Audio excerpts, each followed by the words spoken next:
Biasa, saya malah nggak tahu kalau riwayat hidup saya sepanjang itu. Tak dapat dari mana ini Pak Gubernur. Bapak Ibu sekalian, saya senang sekali bersama-sama dengan perjumpaan sore ini. Saya tidak menduga sebanyak ini dan begini normal, karena dalam percakapan saya dengan pendeta kita, pendeta Domini orang hebat ini, saya diundang untuk khotbah besok jam 8 dengan jam 10, dan spontan saya katakan oke. Tapi dalam perjalanan itulah orang hebat itu begitu. Kalau dikasih tangan, kasih hati, minta jantung. Siap tangan, siap berbohong. Sesudah oke, khotbah gak lama kemudian, bagaimana kalau kita bincang-bincang sore hari? Oke, saya bilang siapa takut. Bayaran saya kita bincang-bincang dengan 10-15 orang Pak Lado. Gitu. Jadi saya nggak menyangka sebanyak ini. Tapi ya syukurlah saya bisa berjumpa dengan teman-teman lama. Sebenarnya ada bos saya di sini, bandar kami ini, bandar di Sumatera Utara, Pak Utara Barat, Pak Mahdi, ada opung saya juga di sini yang sudah lama nggak ketemu. Tapi saya mohon maaf atas dua catatan yang saya kira perlu saya sampaikan, juga bagian dari konteks kita. Saya agak ini makanya langsung saya sembunyikan. Pak Utara tidak langsung tahu. Saya takut nanti dipoto ada di sana. Mudah-mudahan ketika dipoto tadi ini tidak ada foto tadi. Pasti saya akan dimarahi oleh staf saya di kantor kalau ini ada di foto di sini. Karena kami memang di PGI sudah sejak tahun 2011. Sebelum negeri ini, sebelum pemerintah mencanangkan stop minuman kemasan plastik, PGI sudah sejak 2011 mengatakan tidak boleh ada minuman plastik dalam semua persidangan ekumenis, baik di PGI, baik di PGW maupun di PGI. Stop menggunakan kemasan plastik karena plastiklah yang paling mengotori dunia kita ini dan tidak terurai sampai ratusan tahun. Kalau Bapak Ibu bilang merokok itu dosa, kita boleh beda pendapat dengan itu. Saya sih nggak setuju. Tapi merokok tidak baik, benar, saya setuju. Tapi kalau Anda berani mengatakan merokok itu dosa, minum dari kemasan plastik jauh lebih berdosa. Ya, plastik, rokok itu hanya merusak tubuhmu, hanya merusak kesehatanmu. Tapi plastik merusak kehidupan dunia kita, merusak alam semesta kita. COVID-19 juga muncul karena kerusakan alam, termasuk akibat penggunaan banyak plastik. Tidak ada yang bisa membantah bahwa COVID-19 itu ada karena mutasi genetika. Karena mutasi genetika yang diakibatkan oleh perubahan iklim dan pemanasan global. Pemanasan global dan perubahan iklim ini terjadi karena alam kita eksploitasi. Melebihi maksud Tuhan ketika mencipta alam ini. Eksploitasi alam ini salah satu bentuknya adalah kemasan plastik yang berlebih. Jadi saya tidak mengatakan menggunakan plastik itu berdosa, saya tidak sampai seperti itu. Tapi kalau berani mengatakan merokok itu dosa, saya tantang Anda untuk mengatakan menggunakan kemasan plastik jauh lebih berdosa. Nah, Bapak Ibu, itu sudah menjadi bagian dari konteks kita. Karena itu realitas kita sekarang. Jadi sudah saya sebetulnya sudah masuk ke konteks kita yang itu juga sebabnya Pak Pendeta saya tidak setuju ini dicetak. Karena saya katakan kepada Pak Pendeta, materinya oke, saya kirim soft copy. Saya kirim soft copy-nya dengan harapan semua peserta akan dibagi soft copy-nya, tidak untuk dicetak. Karena dengan mencetak ini Anda sudah menebang pohon banyak sekali. Ya, untuk ini Anda mencetak menebang pohon. Persidangan PGI sudah 5 tahun terakhir ini kami tidak menggunakan lagi plastik, kertas. Semua persidangan itu paperless. Laporan keuangan, laporan pertanggungjawaban, semuanya paperless, pakai soft copy. Ini ada Pak Sekjen kita. Kalau hadir di sidang MPR, sidang layar kita tidak gunakan lagi mencetak buku seperti lalu. Semuanya jadi sangat hebat. Betul. Nah, Bapak Ibu sekalian, itu dua catatan saya supaya kita mengerti. Itu sebabnya kemana-mana saya membawa tumbler. Silakan buat kalau ada yang ulang tahun, kasih ulang tahunnya tumbler aja supaya kemana-mana kita membawa tumbler. Bolehkah saya berdiri? Ya, karena kita menggunakan ini. Judulnya diminta kepada saya konteks tantangan serta peran gereja dan kekristenan di Indonesia untuk PGI. Tentu apa yang saya sampaikan ini sering sekali tuduhan kepada saya di mass media bahwa pendeta Gomar Multom itu menggunakan PGI, memperalat PGI untuk menyampaikan pikiran-pikiran dan hasrat pribadinya. Itu tidak benar, Bapak Ibu. Pendeta Gomar Multom sebagai pribadi dan sebagai ketua umum PGI itu tidak bisa dipisahkan. Apa yang saya sampaikan juga adalah pikiran-pikiran PGI. Jadi semua rekaman percakapan PGI selama ini itu yang saya sampaikan. Memang kalau dalam bentuk ceramah ada tentu unsur-unsur personal di dalamnya. Dan yang saya sampaikan itu juga sebagian besarnya adalah pikiran PGI. Next. Saya menyingkat saja judul ini, tantangan dan peran gereja di tengah masyarakat Indonesia. Saya kira kurang lebih sama saja. Next. Ini ayat yang sudah kita sangat-sangat kenal. Saya kira dalam gerakan diakonia gereja ayat ini sangat terkenal. Dan Bapak Ibu tidak perlu catat-catat karena sudah ada buku. Ini juga bisa dikopi nantinya. Usahakanlah kesejahteraan kota kemana kamu waktu buang, dan berdoalah untuk kota itu sebab kesejahteraannya adalah kesejahteraanmu juga. Tanggal 4 dan 5 Juli yang akan datang akan ada Hari Doa Nasional untuk pertama sekali. Untuk pertama sekali di Indonesia dirayakan Hari Doa Nasional. Kalau Hari Doa sedunia, saya kira ibu-ibu sudah sering lakukan ya. Hari Doa anak sudah ada, tapi Hari Doa Nasional Indonesia dari berbagai aliran, dari berbagai denominasi, termasuk Katolik ikut melaksanakannya dan dipusatkan di GBI Persembahan tanggal 4 dan 5 yang akan datang. Silahkan Bapak Ibu kalau mau datang.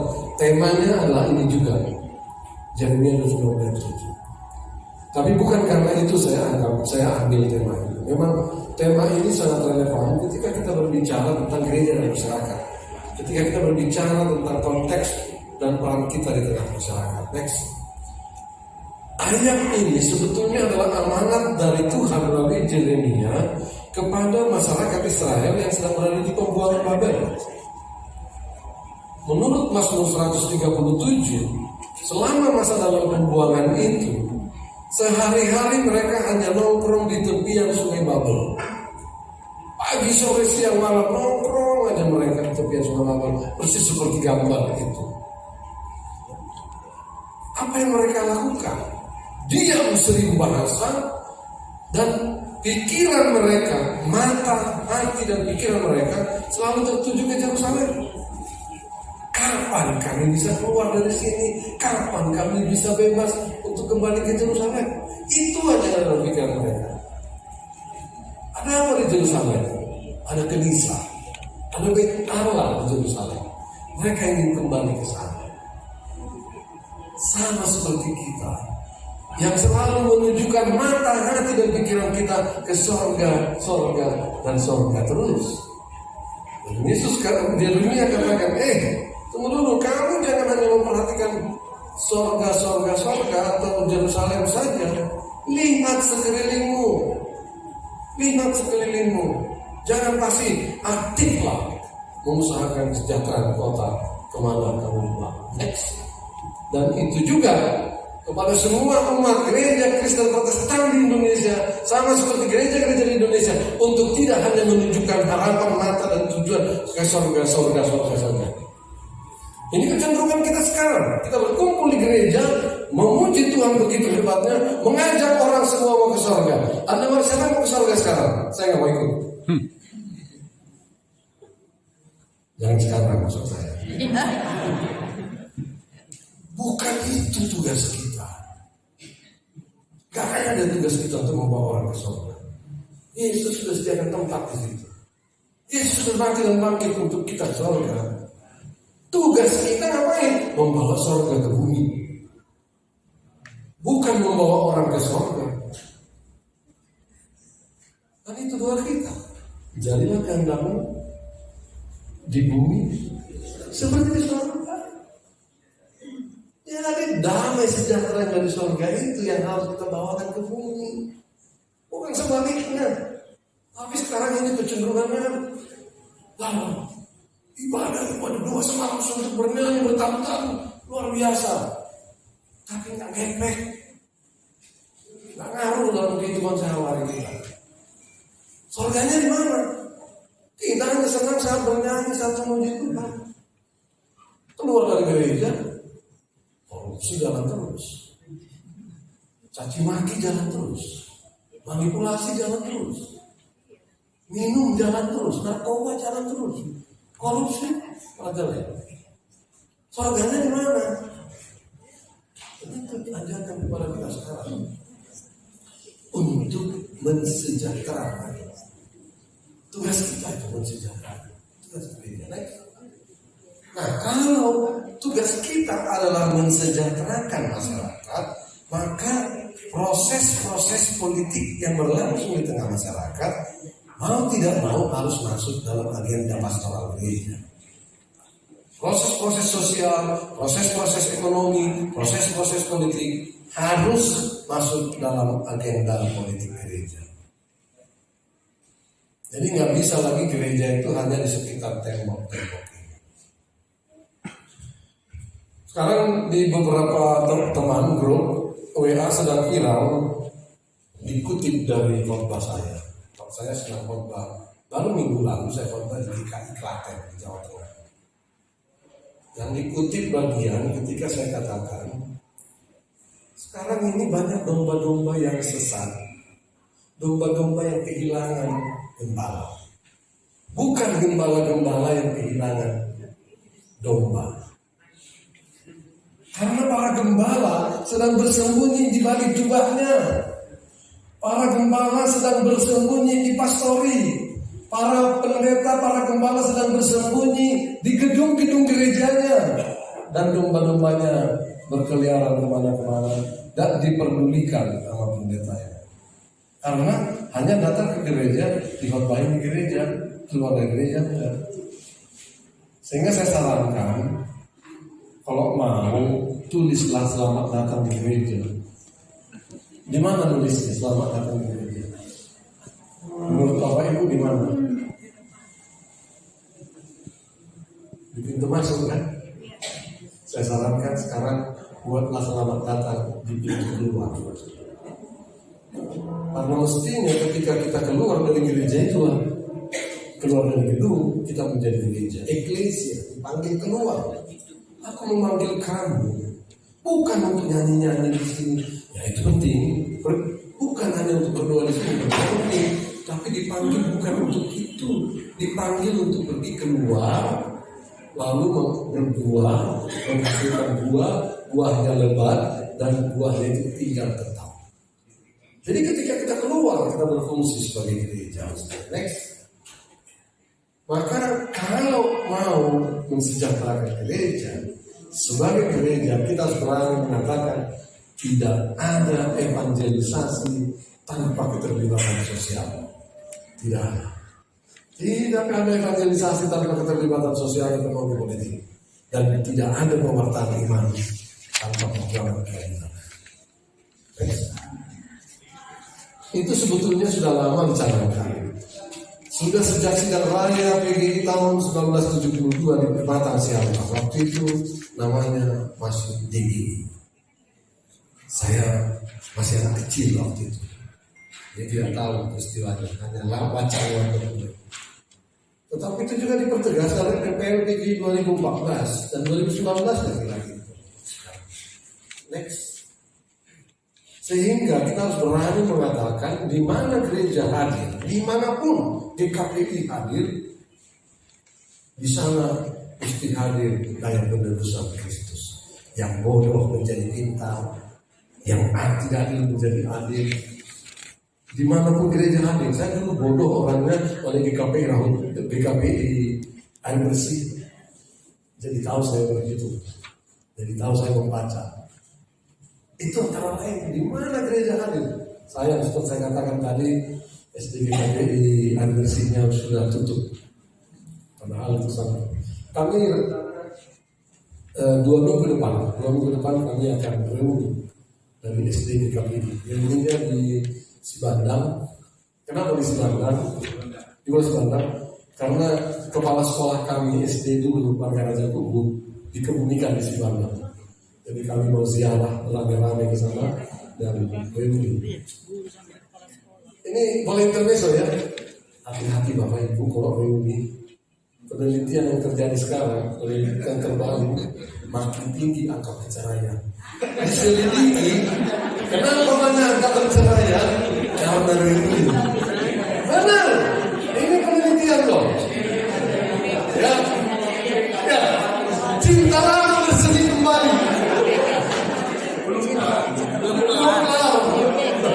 Jadi kalau ada Bapak Ibu pergi reuni, dampingi, pasangannya dampingi, jangan biarkan pergi sendiri. Ya artinya di mana di KPI hadir, di sana harus hadir dari penebusan Kristus. Dan saya kira sejak tahun 72 di GKPI juga ada departemen PFM ya namanya juga, atau Pengmas. Ada departemen Pengmas dulu di GKPI. Sekarang LPPM. Itu bagian dari upaya di mana gereja hadir, di sana hadir daya penebusan Kristus. Sayangnya ini bukan di KPI Sekti Jaya loh. Ini di gereja kami. KPP. Kalau di gereja kami selesai bangun gereja, uang udah banyak. Oke, kita bangun gedung sekolah minggu yuk. Bikin gedung sekolah minggu dulu. Semua orang kalau belum bikin gedung sekolah minggu, semua orang nyumbang. Begitu jadi, disewa-sewain jadi gedung pesta. Bukan jadi gedung pembinaan. Saya bukan bilang yang itu loh. Jadi kita hanya bangun gedung, nggak ubahnya kita sama seperti gedung-gedung lain. Bukannya untuk pembinaan umat supaya umat kita ini mampu berekonomi, tapi kita malah berekonomi gitu. Mestinya kan warga yang kita mampukan. Kalau warga sudah mampu berekonomi, dia akan bersyukur, persembahan akan datang ke gereja. Ini kita terbalik. Nah ini juga ide ini nggak nyambung gitu. Masih untung kalau sejak awal kita katakan kepada jemaat, oh kita mau bikin gedung sopo godam untuk pesta-pesta. Kalau di gereja kami enggak. Bikin sopo sekolah minggu untuk pembinaan sekolah minggu. Walaupun hasilnya ya dipakai yang lain. Next. Nah,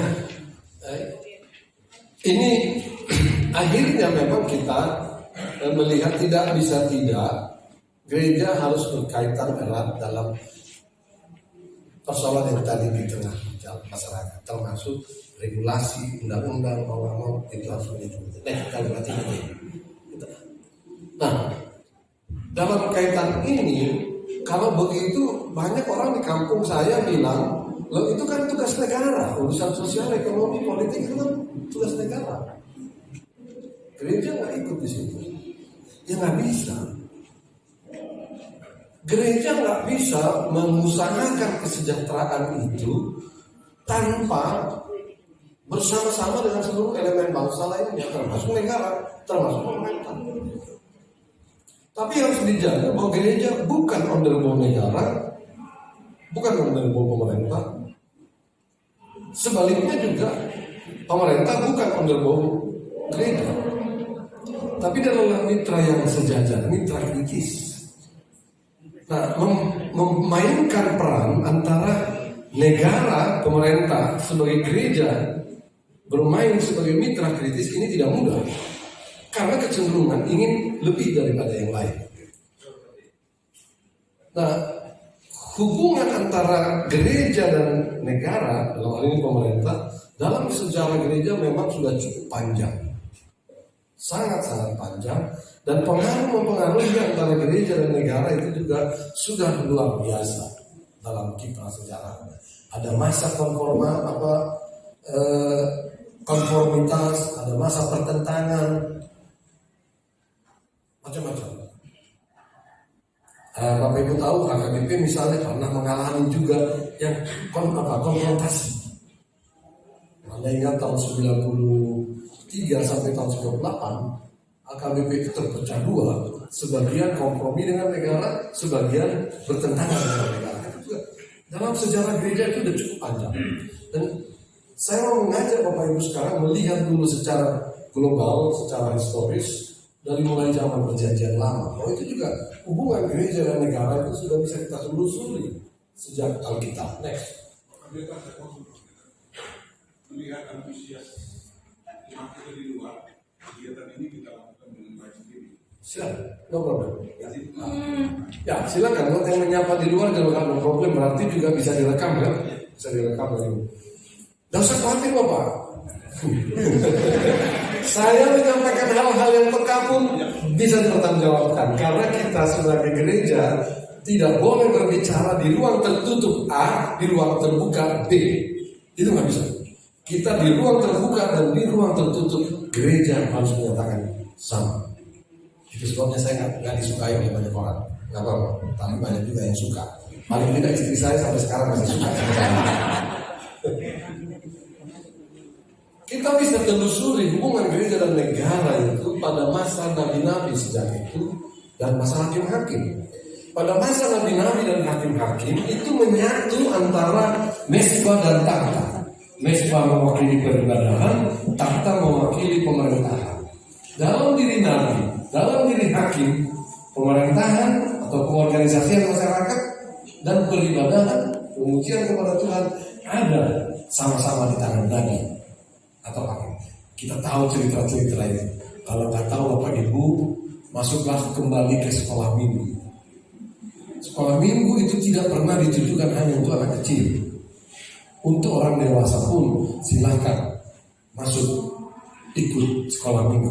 Kalau bapak-bapak, ibu-ibu malu, masa aku bermain-main, bawa aja cucunya, pura-pura mendampingi cucu. Tapi sebenarnya sudah ikut belajar saja. Nggak apa-apa. Itu strategi yang paling bagus. Bawa cucunya duduk manis dengan cucu, padahal lebih belajar sekolah minggu. Next.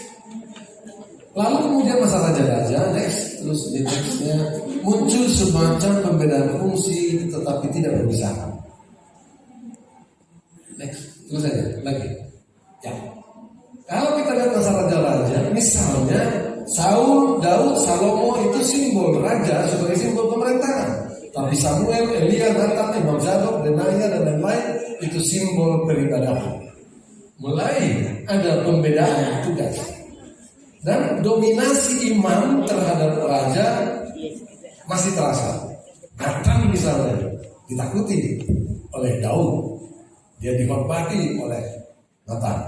Jadi karena mereka nabi memiliki kemampuan memberi wisdom, memberi hikmah. Jadi masa hakim-hakim dari terpisah, masa raja-raja mulai, masa hakim-hakim menyatu, masa raja-raja mulai ada pembedaan fungsi. Next. Nah, masa perjanjian baru, next. Ini Rasul Paulus mengatakan setiap orang harus takluk pada pemerintah yang di atasnya. Sebab tidak ada pemerintah yang tidak berasal dari Allah. Jadi mulai zaman ini ada pengakuan terhadap pemerintah. Memang kita tahu ada masa yang kosong antara perjanjian lama dan perjanjian baru, dan itu ratusan tahun tidak ada catatan-catatan yang kita peroleh. Tiba-tiba lompat itu dari perjanjian lama ke perjanjian baru. Jadi ada pengakuan terhadap eksistensi negara, dan Roma 13 ini sering sekali dipakai oleh negara untuk mendikte gereja. Padahal kita lupa, dikatakan dalam Kisah 15 ayat 29, haruslah kita lebih taat kepada Allah daripada kepada manusia, termasuk kepada pemerintah. Pemerintah juga boleh kita lawan kalau dia bertentangan dengan kehendak Allah. Wahyu 13 harus disandingkan dengan Roma 13 harus disandingkan dengan Wahyu 13. Di Wahyu 13 itu dikatakan monster yang muncul dari laut itu musuh Allah, dan pemerintah juga bisa seperti itu. Dan memang itu tujuan kita pakai. Pemerintah pemerintahan Nero ketika itu disimbolkan dengan hadirnya naga dari lautan. Itu pemerintah yang harus diperangi. Next. Nah, sesudah itu ada periode awal sejarah gereja Barat. Next. Nah, ini Thomas Aquinas dari pertengahan, dia bilang negara itu kodrati dan gereja adikodrati. Oleh karena itu gereja yang kodrati, yang adikodrati harus lebih tinggi daripada negara yang kodrati. Kesakralan gereja harus lebih tinggi daripada negara yang profan. Maka dominasi gereja atas negara itu menjadi sangat menjadi sesuatu yang gejala umum pada waktu itu. Bahkan pemerintahan harus tunduk di bawah kontrol gereja. Yang melantik kaisar adalah gereja di abad pertengahan. Ini memang ada agak sejarah kalau kita pelajari. Di awal-awal gereja itu adalah tertindas. Ketahuan saja sebagai orang Kristen, kaisar orang-orang Romawi pada waktu itu sudah bisa mengejar-ngejar, menganiaya orang. Kenapa? Karena saya lupa tahunnya, tapi masih sekitar tahun 60-an ke 70-an. Kota Roma terbakar habis. 7 hari 7 malam kota Roma terbakar, termasuk istana kaisar. Lalu masyarakat mulai tidak percaya lagi kepada kaisar karena ketidakmampuan kaisar. Namun kaisar Nero tidak mampu memadamkan api. Mulai ada kasak kusuk di masyarakat untuk menjatuhkan Nero karena tidak mampu memadamkan api. Lalu tiba-tiba Nero mencari kambing hitam. Dia katakan yang kerok kebakaran Roma ini adalah orang-orang pengikut Kristus yang dari Nazaret. Maka sejak itu orang-orang Kristen dianiaya, menjadi musuh masyarakat. Kekristenan menjadi kelompok yang sangat marginal. Barulah pada tahun 313 ketika Kaisar Konstantinus Agung menjelang akhir hidupnya, dia minta dibaptis menjadi orang Kristen. Dan sejak 313 dia keluarkanlah sebuah maklumat namanya Edict Milano atau Traktat Milano yang mengatakan diberi kebebasan kepada setiap orang menganut agamanya. Jadi ada kebebasan beragama, ada toleransi. Dan berangkat dari sini pada tahun 380 Kaisar Theodosius, saya hafal nama ini karena nama ayah saya Theodosius. Kaisar Theodosius mengeluarkan maklumat Tesalonika yang mengatakan agama Kristen adalah agama resmi negara. Dan sejak itu seluruh kekaisaran menjadi beragama Kristen dan kaisar lambat laun menjadi berada di bawahnya gereja. Nah, itulah Thomas Aquinas kemudian berpendapat demikian. Next.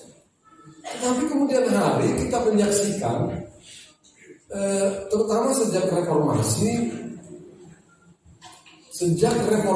itu terjadi pertikaian wilayah yang dilatari oleh perbedaan denominasi. Kalau Bapak Ibu cari di Google, taruhlah perang 30 tahun. Perang 30 tahun, Anda akan baca di situ sebuah sejarah kelam. Tahun 1618 sampai tahun 1648 di Eropa Tengah dan Eropa Barat itu terjadi peperangan antar wilayah yang disponsori juga oleh denominasi gereja. Karena sejak tahun 1517 reformasi Luther bermunculan aliran-aliran yang berbeda-beda. Ada Lutheran, Reform, ada Baptis dan macam-macam. Dan ini berperang satu sama lain. 30 tahun bayangkan ini. Dan korban jiwa dicatat 8 juta jiwa. Wow, 8 juta jiwa korban melayang hanya karena perang antar denominasi, antar gereja.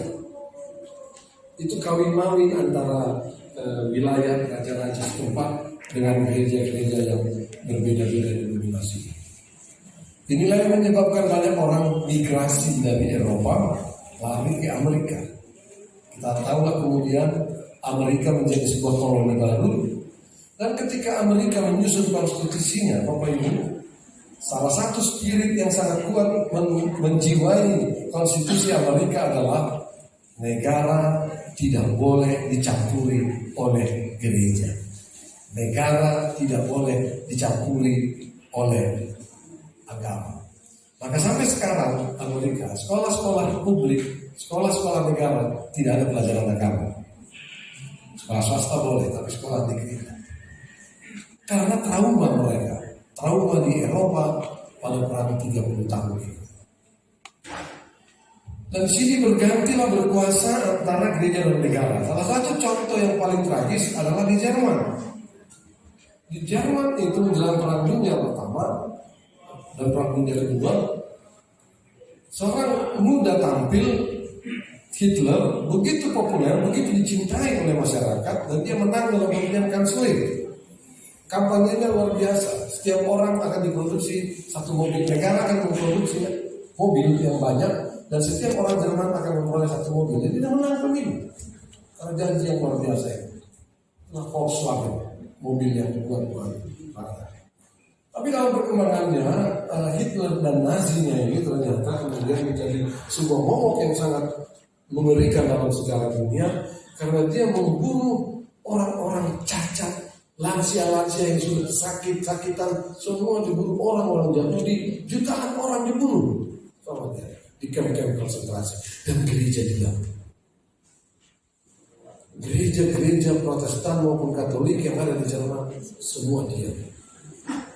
Gak ada yang bersuara.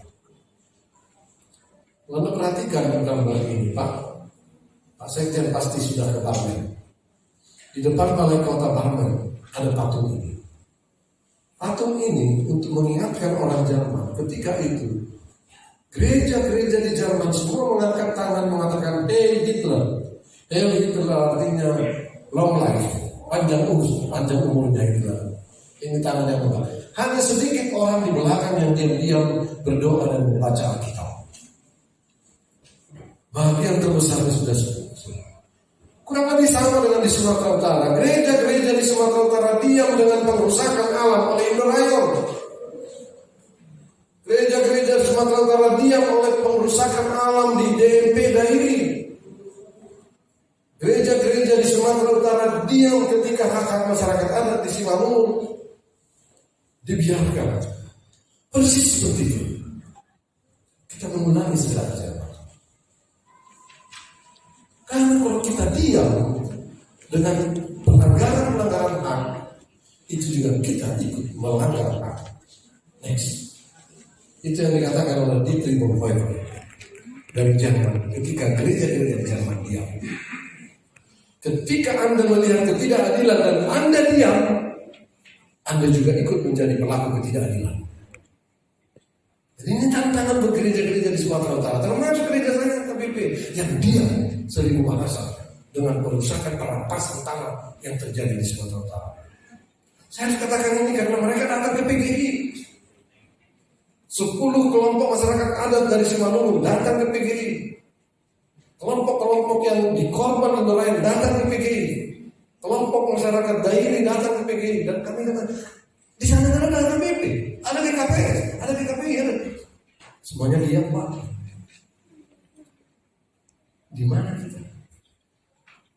Kenyataan kita di Indonesia ini. Next.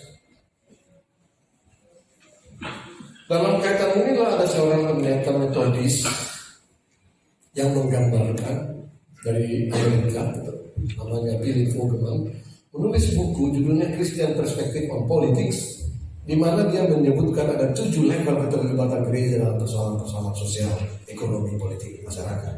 Yang pertama adalah bagaimana gereja menanamkan etos. Bagaimana kita menanamkan etos kepada generasi muda, yang benar itu benar, yang salah itu salah. Lalu yang kedua, mendidik masyarakat, mendidik keluarga kita, dan kerangka itu sekolah-sekolah pendidikan di gereja-gereja kita. Yang ketiga, melakukan lobby. Kita harus lobby, misalnya di Sumatera, di Medan ini, bagaimana GKPI Sriwijaya lobby dengan DPRD Kota Medan supaya perda di Kota Medan itu sesuai dengan nilai-nilai keadilan, supaya anggaran yang diputuskan oleh DPRD di Kota Medan ini sepenuhnya untuk kesejahteraan rakyat dan bukan untuk operasional, untuk gaji, beli mobil, beli rumah saja oleh para wali kota. Itu tugas kita, lobby. Masalahnya kita nggak mau tahu. Ada orang yang mau jadi anggota DPRD atau mau jadi anggota DPR.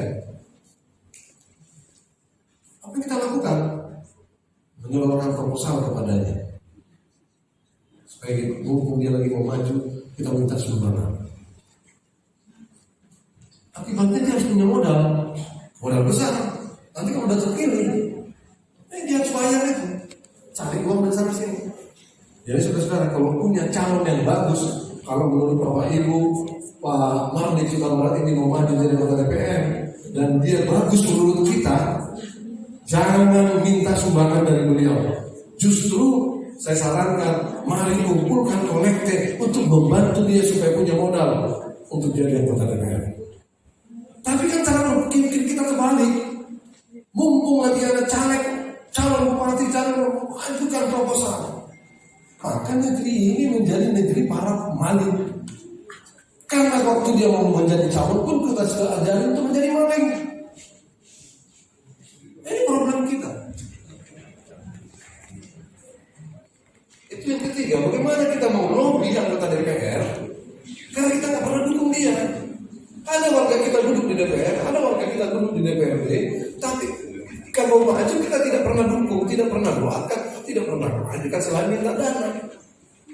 Jadi ketika dia terpilih tuh, dia nggak merasa perlu memperjuangkan rasa kita. Ini harus kita manfaatkan. Saya nggak tahu ya di Kota Medan ini berapa warga GKPI yang menjadi anggota DPRD di Kota Medan. Berapa anggota DPRD di provinsi? Kita mesti punya datanya. Dan kita lobby mereka untuk mengatur perda yang baik dan benar. Lalu yang berikut, mendukung calon tertentu ini memang bisa berbeda pendapat kita, bisa menimbulkan perpecahan. Oleh yang keempat, yang kelima menjadi partai politik, yang keenam pembangkangan sosial, dan yang terakhir berpartisipasi dalam dunia politik. Gereja-gereja di Indonesia umumnya sepakat. Yang pertama, kedua, dan ketiga itu menjadi peran gereja di tengah konteks masyarakat kita sekarang. Yang keempat, 5, 6, dan 7 itu banyak di antara kita perbedaan pendapat. Di Sumatera Utara, sepemahaman saya, termasuk di KPI, HKBP, dan beberapa gereja di Sumatera Utara, umumnya sepakat kita yang keempat itu tidak. Tapi dalam prakteknya terjadi. Yang Eporuslah mengundang calon dan doakannya supaya terpilih. Tanpa sadar menjadi tim sukses. Ya. Apalagi kalau Eporus jadi calon atau mantan Eporus jadi calon, itu lebih problematik. Ya karena dia membilang memang. Ini persoalan-persoalan yang kita di keempat, 5 itu masih belum sepakat. Next, ini masih sangat teoritis yang ini, lanjut aja. Nah, makanya saya katakan tadi dalam kaitannya gereja-gereja di Indonesia ini masih mengambil peran pada level 1 sampai ke-3 tadi. Level meletakkan landasan etik moral yang pertama, yang kedua tadi mendidik masyarakat, pendidikan politik. Sebentar lagi kita pemilu, bagaimana kita melakukan pendidikan politik kepada warga gereja kita. Lalu yang ketiga tadi lobby, melakukan lobby. Next. Nah, oleh karena itu bagaimana kita keluar dari tembok gereja? Nah, ini yang saya katakan tadi, keluar. Selamat datang ke gereja itu artinya kita keluar dan menjadi gereja di tengah masyarakat. Dengan demikian kita berfungsi dalam mensejahterakan masyarakat. Yang berikut masih panjang, ini masih bisa kita baca di pemerintah. Saya kira sampai segitu dulu yang bisa saya sampaikan sebagai bentuk kita mengawali diskusi kita. Nanti kalau dibutuhkan pemilu 2024 yang sudah sangat hangat di depan kita, ya bisa juga kita diskusikan. Terima kasih. Baik, terima kasih. Kita berikan aplaus kepada Pak Pendeta Mike atas paparan. Jadi kalau istilah dalam ilmu politik yang disampaikan ini nggak ada durinya, daging semua, sehingga bisa dikonsumsi secara bulan-bulan. Nah, namun ya kita kembali ke judul kita, bincang-bincang. Kalau hanya Amang ini aja yang bicara, bukan bincang-bincang namanya, marjabita itu. Ini bukan perjaminangan, makanya dibuat waktunya di luar jam gereja. Baik, sembari Ibu dan Bapak beserta Abang dan Adik menyusun materi bincang-bincang, saya akan coba dulu berbincang, memulai bincang-bincang saya dengan Pak Gomar. Yang pertama saya tertarik tadi yang 7 level church politics responsibility. Ada yang menarik, becoming a political party. Saya mau nanti bagaimana PGI menyikapi. Kita lihat sejarah kepemiluan di Republik kita. Tahun 55 ada namanya Parkindo. Lantas pemilu selanjutnya ada Partai Katolik. Lanjut lagi ada PDKB, Partai Demokrasi Kasih Bangsa. Dan yang terakhir Partai Damai. Setelah itu mati suri. Nah, tentu ada fenomena yang terjadi di sana. Kenapa keberlanjutannya tidak jelas? Apakah memang ada semacam fatwa atau apakah ada fenomena dari pandangan-pandangan gereja bagaimana gereja menjadi partai politik? Tentu pencerahan kebetulan judulnya dari perspektif PGI terhadap poin ini, becoming a political party.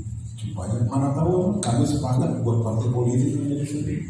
Kalau PGI menghendaki silakan bentuk partai politik ikut pemilu 2029.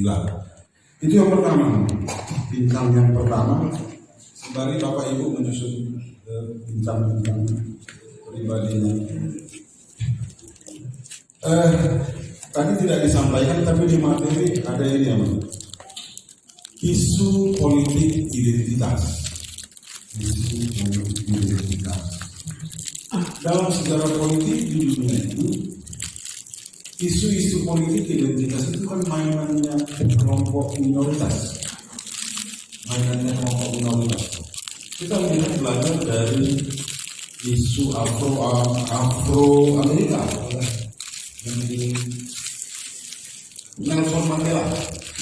Lantas isu LGBT, isu gender, ini kan semua mainannya kelompok minoritas.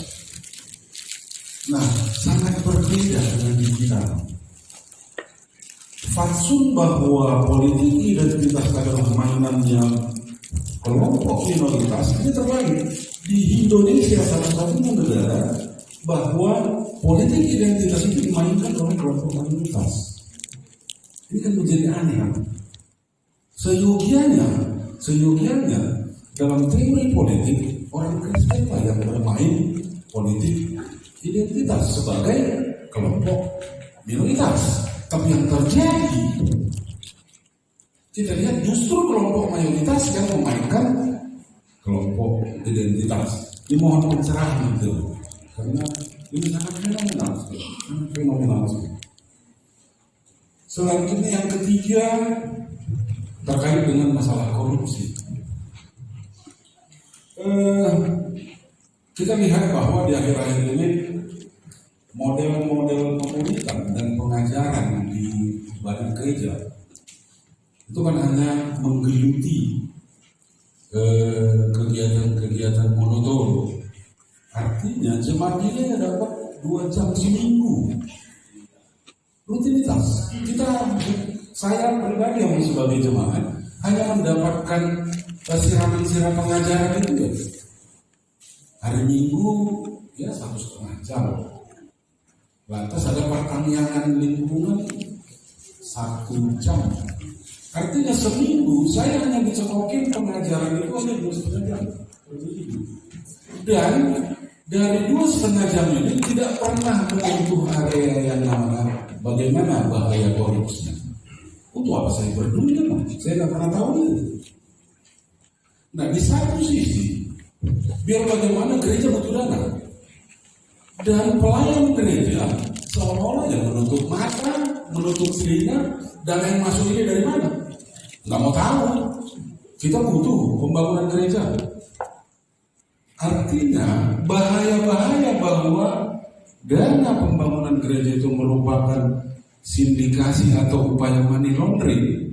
Itu nggak pernah kita berikan pengertian kepada jemaat. Jangan-jangan saya menyumbang itu adalah upaya saya money laundering. Saya baru dapat merampok dari mana gitu, anggaran mana saya berikan ke pembangunan gereja. Apakah pelayan pernah aware terhadap ini? Apakah pelayan pernah mau tahu? Kok tiba-tiba Amang Lukman Raja itu menyumbang gila-gilaan gitu ya? Padahal saya itu money laundering. Nah, pengajaran-pengajaran seperti ini saya nggak pernah terima. Itu tadi. Saya hanya dapat siraman 2,5 jam aja seminggu. Sebulan 10 jam. Gitu. Ini mungkin memang efek dari stagnannya proses pengajaran dan pemulihan. Selanjutnya yang keempat, politik praktis. Politik praktis. Pengalaman di negara kita ini memang politik praktis ini dimainkan oleh upaya-upaya yang berhimpitan dalam upaya memperebutkan kekuasaan. Kita ingat dulu gerakan PKI, bagaimana praksisnya dia.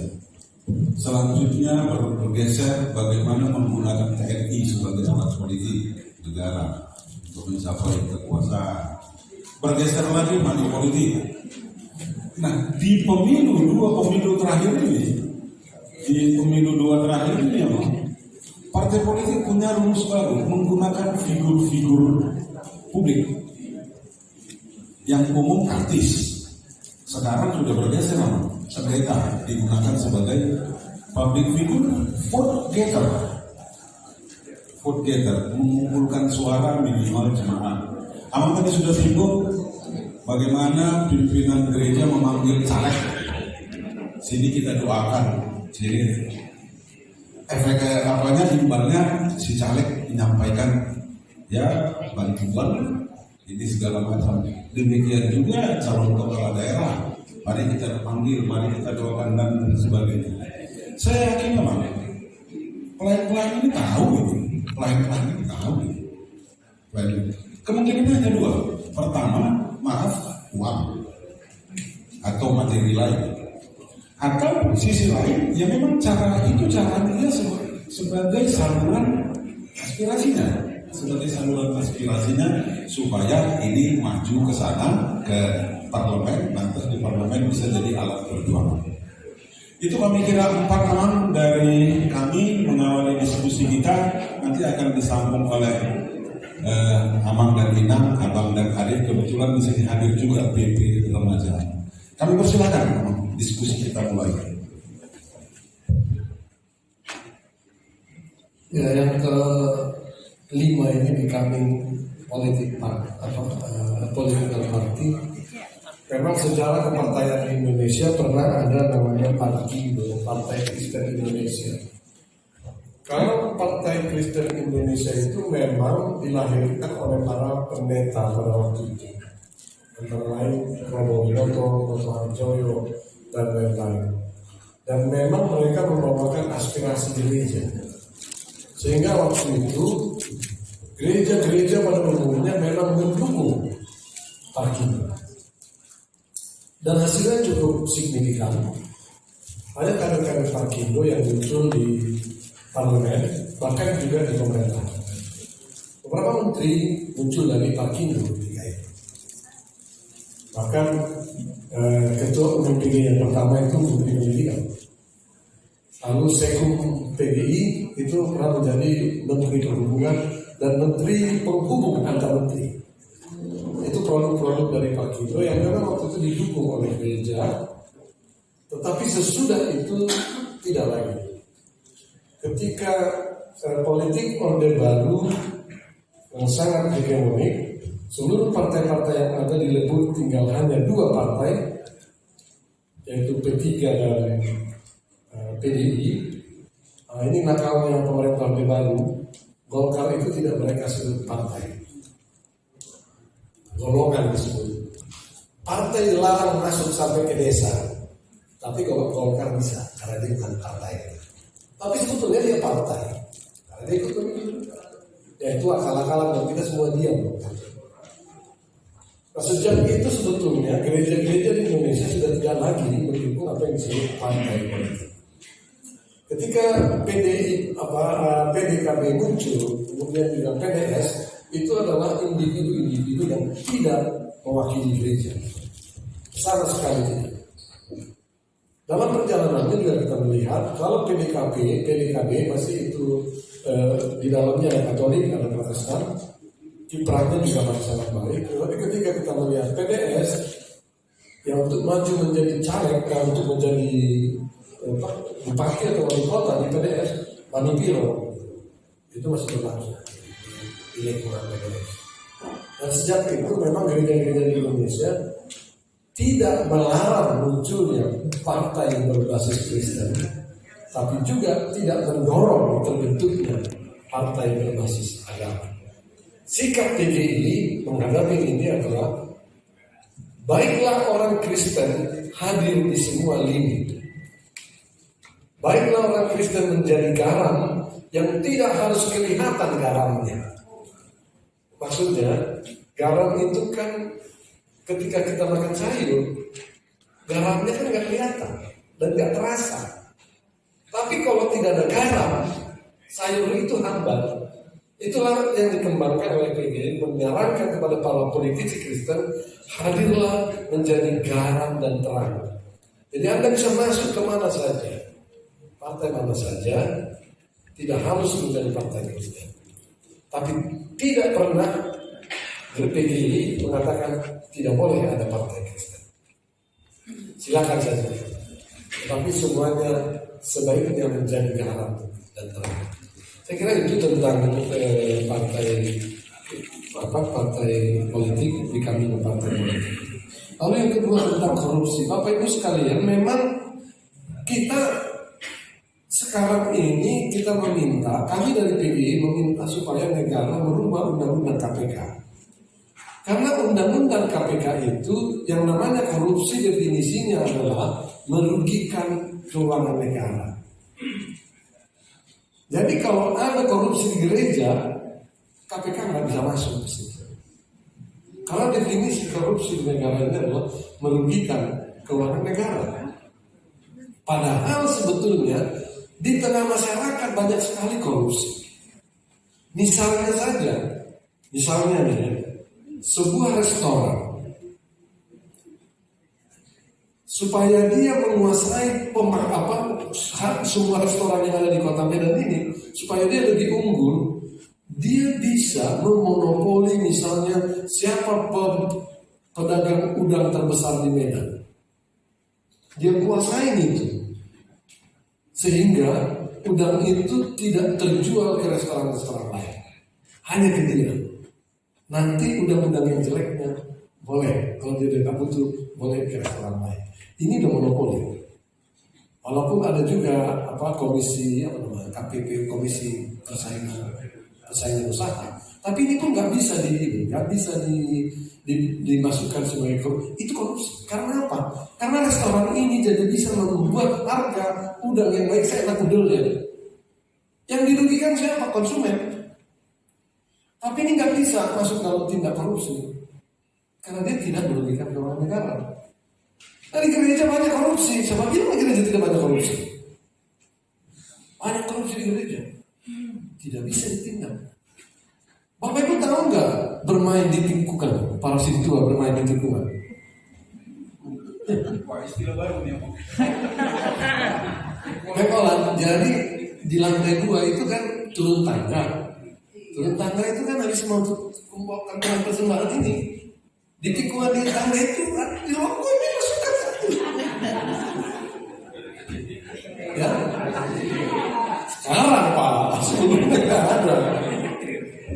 Banyak praktek-praktek di gereja Bapak Ibu. Menghitung uang di meja, menghitung uang di gereja, dihitung persembahan. Ada uang 100.000 berjatuhkan aja ke bawah. Ada yang tahu itu, jatuhkan ke bawah, nanti dia pegang-pegang masukkan ke kaos kaki. Nah, itu bukan di GKP Sriwijaya, di kampung saya itu. Ada praktek-praktek itu, praktek-praktek kecil-kecilan Bapak Ibu.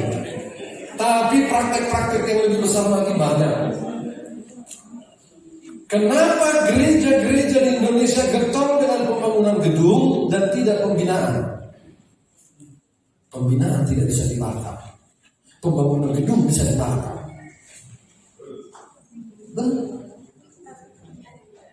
Aduh, di gereja saya bukan rahasia umum itu. Pembangunan gereja itu banyak banget dibakar. Jadi ya benar Bapak, di gereja itu sumber korupsi juga. Tidak semua. Sekali lagi saya tidak semua.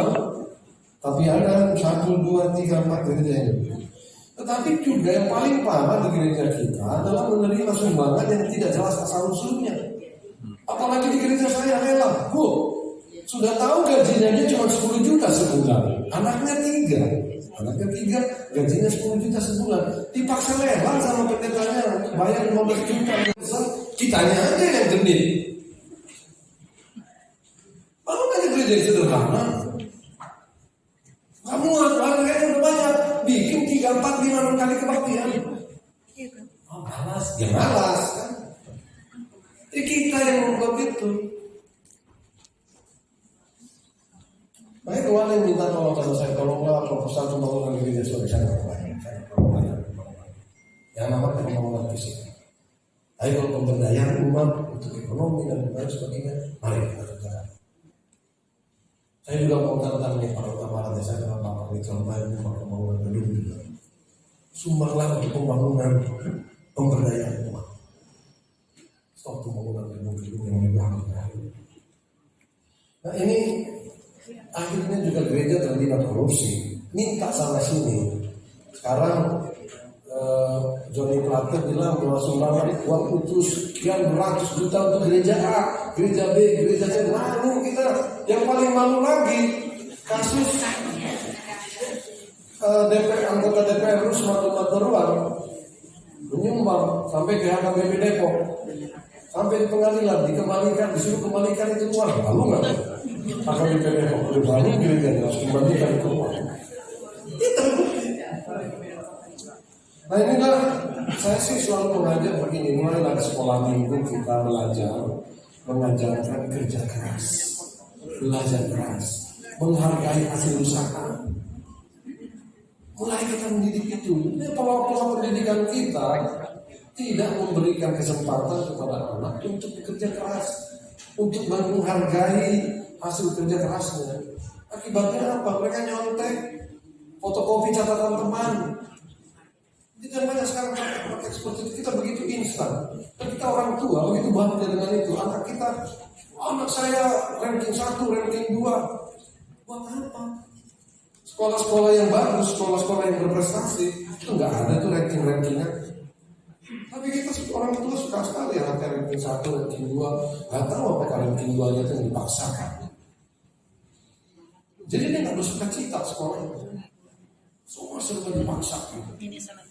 Bayangkan anak-anak kita pagi sampai siang sekolah, sore les ini, les itu. Kapan bermainnya dia?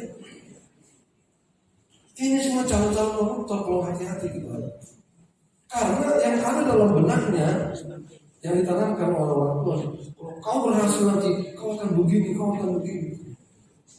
Ada sebuah film India, saya belum nonton, saya diceritakan oleh sekretaris saya. Di film itu, sang ayah selalu dan ibu mengatakan, kalau kau nanti bisa ini, saya akan kasih hadiah ini. Kalau kau lulus ini, saya kasih hadiah. Terus begitu. Sampai suatu ketika dia katakan, dia bunuh diri. Anak itu tidak pernah dipersiapkan untuk gagal. Kita tidak pernah mempersiapkan anak-anak untuk terima apa adanya. Saya punya putri cuma 1. Sejak kecil, saya katakan sama dia, cuma 1 hal. Kau pelajari bahasa Indonesia yang baik, kau pelajari bahasa Inggris, dan kau pelajari komputer. Itu saja. Yang lain forget it. Masa pusing yang lain. Jadi dia pulang sekolah dengan nilai 4, dengan nilai 5, atau bangga, dia nggak apa-apa saya. Buat saya nggak ada masalah. Saya dipanggil oleh guru karena nilai dasarnya, buat saya nggak masalah. Saya bilang menjadi masalah kalau papa dipanggil oleh guru karena kau tidak baik sama temanmu, kalau kau tidak hormat sama mereka. 6 tahun anak saya SD, nggak pernah dapat ranking 10 pun enggak. Kami bangga, sangat bangga. Kelas 3, SMP kelas 3, dia tinggal di Tarutung. Kelas 1 sampai kelas 3 SMP di Tarutung.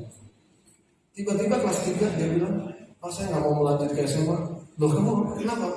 Saya mau jalan-jalan ke Australia. Karena saya bilang dari kecil, kuasai bahasa Indonesia, bahasa Inggris, dan komputer. Dia usahakan dia bisa dapat pertukaran pelajar, tamat SMP, putri satu-satunya. Sekolah di Tarutung, dia urus sendiri, dapat beasiswa, setahun dia sekolah di Australia. Dia bisa atas usaha sendiri. Dia nggak pernah saya ajak untuk kursus ini, kursus itu, racing ya. Sekolah pokoknya buat sukacita, buat bergembira. Masuk SMA juga begitu. Akhirnya SMA di Jakarta karena saya pindah ke Jakarta, belajar biasa aja. Dan ternyata dia bisa juga masuk sekolah negeri, perguruan tinggi. Dan orang-orang sekolah selesai pas setengah tahun, 5 tahun, dia lebih, mungkin 6 tahun, 7 tahun kan. Karena dia kerjakan banyak hal. Dia kerjakan banyak hal apa yang bisa dia suka dan senang. Tapi saya gembira, teman-temannya selalu merasa dia sangat mencintai teman-teman, sangat menolong teman-teman. Buat saya itu lebih penting. Gak ada yang harus kejar dalam hidup ini harus selesai sarjana 3 tahun, 4 tahun. Silakan aja buat yang mau, tapi jangan dipaksakan gitu. Maksud saya jangan dipaksa. Biarlah setiap anak bertumbuh apa adanya gitu. Hanya dengan demikian kita menghasilkan kader-kader yang mencintai kejujuran, yang mencintai kesesamaan, yang mencintai kesetaraan, yang mencintai kehidupan apa adanya. Nah ini juga yang politik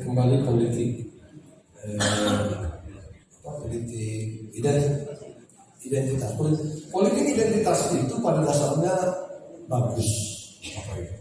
Aslinya seperti kata Bapak tadi, politik identitas itu dipakai, identitas keagamaan atau identitas suku dipakai sebagai pemancing emosi untuk memperjuangkan nasib orang-orang tertindas, nasib orang-orang minoritas.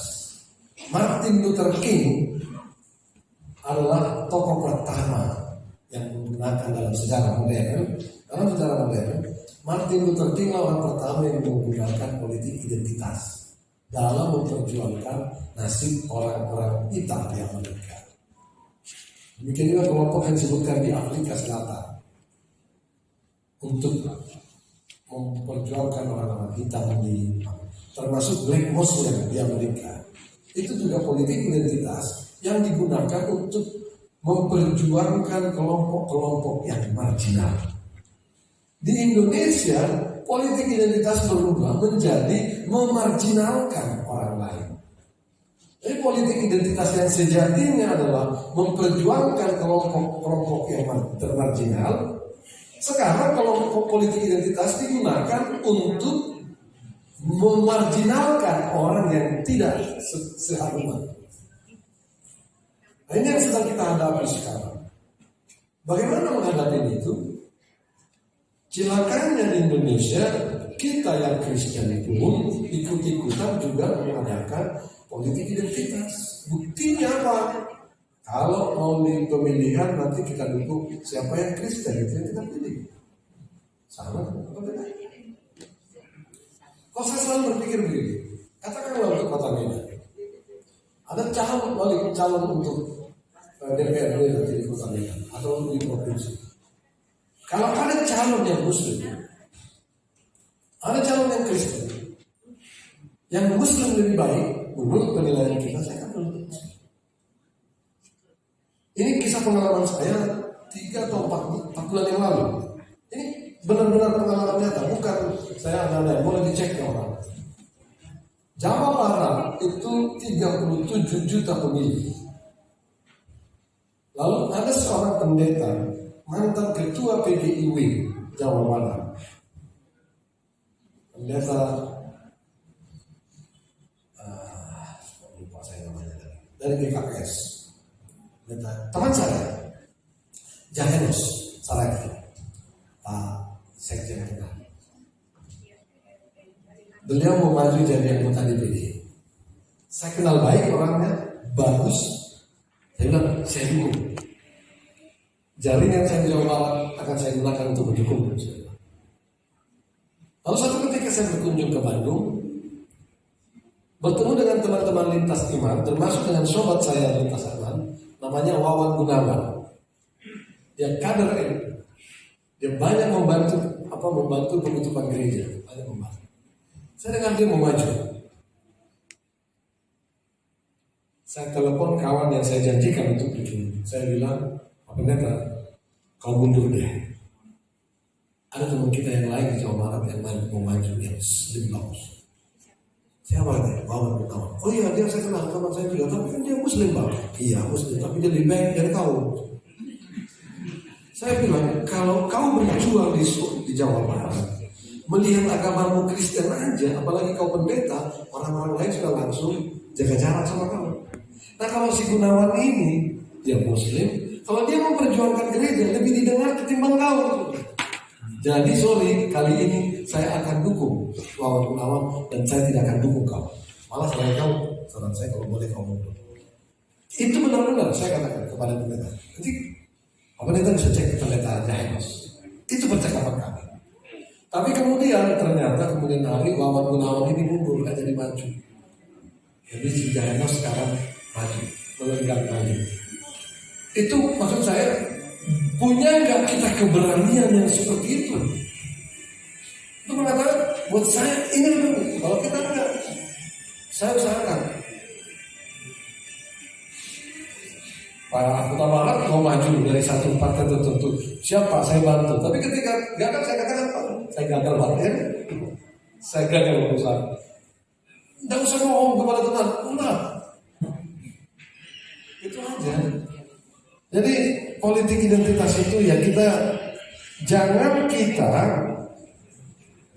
menghidupkan politik identitas. Kita nggak setuju politik identitas dan sukarela, tapi di sini kita bikin politik identitas. Apalagi kalau kita menjadi vote-getter, diperlakukan anti vote-getter. Hati-hatilah. Saran saya sih kepada para lalu, majelis jemaat, penatua, apalagi pendeta, untuk tidak menjadi alat vote-getter. Karena begini Bapak Ibu, saya boleh kompak dengan Pak Kota Barat, tapi kalau dia maju, saya bisa dukung beliau dalam kapasitas tertentu. Tapi saya tidak boleh sebagai ketua umum PGI di depan publik mengatakan saya mendukung Pak Kota Barat sebagai calon DPR. Karena warga jemaat belum tentu sama frekuensi politiknya dengan saya. Bisa saja beda. Nah kalau beda, saya kan sudah memecah jemaat jadi. Nah, di sini perlunya kita para pimpinan gereja, para lalu itu bisa menjaga jarak. Kita terlibat dalam politik moral, tapi tidak dalam politik praktis yang seperti ini. Saya kira demikian respon saya terhadap 4 isu yang disampaikan. Terima kasih. Baik, terima kasih Pak Pendeta. Kita bagi aja ini 3, 1, 2, 3. Kita mulai.